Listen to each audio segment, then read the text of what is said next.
እኔም ተጠቂ ነኝ። ሳልጀምር ወይም ገና ሳላስገባ ነው የሚፈሰው። ለሰከንድም አይቆይም። ከረጨው በኋላ ወዲያው ልፍስፍስ ይላል፣ ደግሞም አይነሳም። ምን ማድረግ አለ? እዚህ ጋር 3 ነገሮች ናቸው የተጠቀሰው።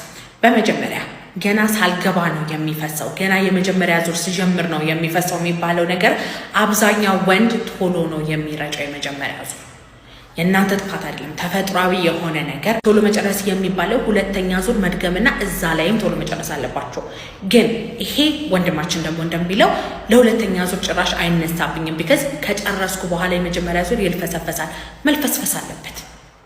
ብልት ከጨረሰ በኋላ መልፈስፈስ አለበት። ብልት አለመቆም ችግር አለብን የሚባለው ሰዓት ጨርስ በፊት ከተልፈሰፈሰ። ለሁለተኛ ዙር ዝግጁነት የምታጣበት ደግሞ በእድሜ እየረዘመ የሚመጣ ነገር ነው። ግን ጭራሽ ለሁለተኛ ዙር ዝግጁነት ከሌላችሁ ሆርሞን ላይ ወይም ሳይኮሎጂ ላይ ያለ ችግር አለ ማለት ነው። መታችሁ ቼክ መደረግ ትችላላችሁ።